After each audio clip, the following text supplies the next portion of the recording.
To the other major political headline we're following, after President Trump pulled back on his tariff threat, announcing an agreement between his administration and the Mexican government, there are still questions about that deal and the broader White House trade strategy. ABC White House correspondent Tara Palmieri is at the White House. Tonight, President Trump claiming victory after negotiations with Mexico, scrapping his tariff threat. But some Democrats questioning if anything in the deal is actually new. These are agreements that Mexico had already made, in some cases, months ago. Mexico now sending 6,000 National Guard to their southern border with Guatemala. We would hope that this will bring results in a very relative short term, like in a month or a month and a half. Also agreeing to expand what they call migration protection protocols, requiring asylum seekers to remain in Mexico while their claims are processed in the U.S. That policy first announced by former Homeland Security Secretary Kirstjen Nielsen in December. Individuals arriving in or entering the United States from Mexico illegally or without proper documentation may be returned to Mexico. Acting Secretary of Homeland Security Kevin McAleenan says this plan is different. People can disagree with the tactics. Mexico came to the table with real proposals. We have an agreement that, if they implement, will be effective. Critics sounding off. He's becoming the threatener in chief. You can't use it to threaten. You can't have a trade policy based on tweets. And tonight, the president hinting what would happen if there isn't sufficient cooperation from Mexico to stop illegal border crossings. Tweeting, quote, "We can always go back to our previous, very profitable position of tariffs." Tara Palmieri joins us now from the North Lawn. Following all of this, Tara, a trade war with Mexico averted for now. But tonight, news from the Treasury Secretary that President Trump would be, quote, perfectly happy to escalate another one. Tom, talks are at a standstill with China. Secretary of the Treasury Mnuchin said that President Trump is still considering slapping more tariffs on Chinese goods unless they come to the table and agree to the U.S.'s terms. Now, President Trump will make that decision after talking to Chinese President Xi in Japan later this month. Tom? Tara Palmieri for us from the White House tonight. Tara, thank you. Next, we head overseas to the dramatic pictures coming in from Hong Kong, where organizers say 1 million demonstrators took to the streets protesting a measure that would allow people, including political protesters, to be extradited to China. ABC's Julia McFarland with the pictures coming in. Tonight, tense moments on the streets of Hong Kong. Protesters trying to break into a legislative complex clashing with police. This after 1 million people came out in force, according to activists, to tell China to stay out of Hong Kong. They were out to demonstrate against a controversial new bill being pushed through Parliament that would allow extradition to China. But the people here, with signs reading "China hands off our home," say it is an erosion of Hong Kong's civil liberties and that China will use it to target political opponents. Mainland China use all sorts of ways to exercise the so-called dictatorship in Hong Kong, to kidnap the people they treat as enemy. Hong Kong is a semi-autonomous territory that was returned to China from the British in 1997. The people of Hong Kong want to protect our freedom of speech, our rule of law, our judicial system. But Hong Kongers fear those freedoms are being eroded as China increases its influence. This controversial bill will be considered this Wednesday in the middle of a work week. Authorities will be hoping that far fewer people will be marching in opposition. Tom? Julia, thank you. A cruise ship passenger is missing after she fell overboard on a voyage from the south of France to Spain. The 63-year-old Korean woman, whose name has not been released, believed to have fallen into the Mediterranean shortly after the Norwegian Epic departed Cannes early Saturday morning. The ship turning back and sending an alert to other vessels. She has not been found.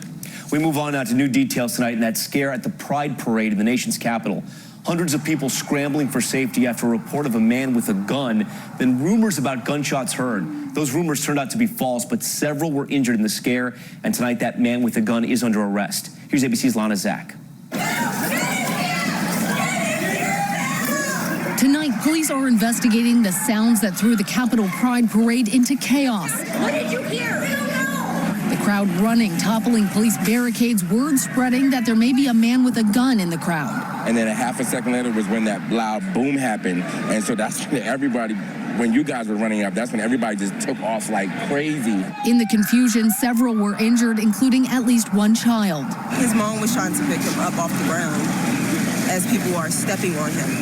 and like she can't get him because people are really stepping on this little boy. ABC News can confirm tonight that police arrested 38-year-old Afterbeat Singh at the Pride Parade. Singh allegedly had a BB gun. The police report says that Singh, quote, claimed he pulled the BB gun out on an unidentified individual who was hitting his significant other. They stopped an individual and they recovered a gun close by.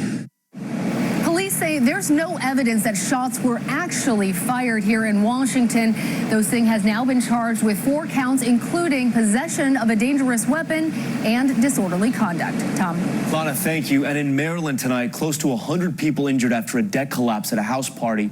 The family celebration in Montgomery County taking a dangerous turn when the overcrowded deck gave way. Thankfully, most of those injuries were considered minor. And in Houston, in tribute to slain 4-year-old Malia Davis, the group wearing pink in her honor participating in a memorial walk, demanding just after the child was allegedly killed and dumped on the roadside by a man engaged to her mother. The Houston mayor proclaiming June 9th Malia Davis Day. And there's back now with that rescue of a hiker missing for nearly a week, desperate for water, losing hope, but tonight speaking out about the rescue effort to locate him. Here's ABC's Zachary Quiche. Tonight, a hiker lost deep in the woods for nearly a week, remarkably speaking out by phone for the first time from his hospital bed. Just one miracle, it is hundreds of miracles. Joshua McClatchy was dehydrated, weak, and needed to be carried out by a search and rescue team. I never thought I'd see anybody. This picture taken just minutes after he was found. His first request, water. When they found me, they let me take a couple of sucks off a Camelback. It was so refreshing. I had an IV before I made it down, so I was starting to feel considerably better. McClatchy set out on a solo adventure to celebrate his 38th birthday in a mountain area known as Buckeye Trail when he got lost in dangerous terrain. The mountains are very steep. There's rocks. We've got rattlesnakes, cottonmouths, copperheads, and bears. We had encounters with all of them while we were out there during this search. The hiker sent desperate texts to his mother calling for help. Searchers then used his faint cell phone signal to zero in with dogs and helicopters with heat sensors to find him. I would like to thank my family and friends who welcomed me at the trailhead. That was unexpected and warms my heart like no other. Tom, McClatchy also thanked everybody on the search and rescue teams who worked around the clock to find him, saying, I wouldn't be alive without their help. Tom? Zachary, time now for our index and problems at the nation's airports. The FAA saying some regional jet satellite navigation systems are reporting error messages, possibly due to a software update. Carriers affected include SkyWest, Mesa, PSA, GoJet, and Endeavor. FlightAware reporting more than 900 cancellations in this country, including dozens of United Express and Delta regional flights as well. Overseas flights are also being affected. And we're learning more about a deadly plane crash on New York's Long Island. Investigators say 2 people were killed when a single-engine 6-seater plunged down into a field on a family farm. That plane was headed for Massachusetts. A dog on board did survive. The cause of the crash is still under investigation. And the images coming in from overseas, the towering ash cloud shooting thousands of feet into the air. The Mount Sinabung volcano erupting in Western Indonesia. No injuries reported, but officials urging residents living nearby to use masks when the ash rains down. And the tragic development tonight in the beloved police chief lost in Gulf waters off Texas. Coast Guard officials in Houston ending the search for Chris Reed. His body recovered not far from where he went overboard. His fishing boat hit by the wake from a passing vessel. His wife, who was with him, made the call to 911. And when we finally tonight, neighbor helping neighbor across generations. It's America Strong. The lights and sirens were impossible to ignore. Fire is requesting medical. It is a house fire. They do have a patient that needs medical. I was getting ready for bed and I turned around. The head of my bed was covered with flames. 90-year-old Catherine Ritchie, home alone, her bed engulfed in flames. It smelled kind of like burning rubber. Yeah, like burning rubber. That's when her quick-thinking neighbors jumped into action. These 4 teenagers who lived near Tulsa, Dylan, Seth, Nick, and Wyatt, were heading out for the night when they saw the smoke and flames. I just kind of hurt her. Inside, Catherine was frantically trying to put the fire out, but then another problem, the smoke. By that time, the smoke was so bad I couldn't see to get out of my room. Catherine starts to get disoriented. The 4 boys trying to get into her house to help. Finally, 14-year-old Nick manages to get in through a back door. I went to the right of the house. There was no one there. Then I went to the left of the house, and then I saw it in the hallway. This young boy was right there, and he picked me up. And I said, I can walk. And he said, we're getting out of here. Catherine and the 4 teens somehow made it out. Firefighters able to stop the flames before they spread to the rest of the house. Recently, the boys went back inside Catherine's home to see the damage and take it all in. Like, ever since that night, my life has just changed. For the better or for the better? As for Catherine, at 90, her life has also changed. She now knows she has new friends watching over her. That's what I have to think. They were just special, as young as they were.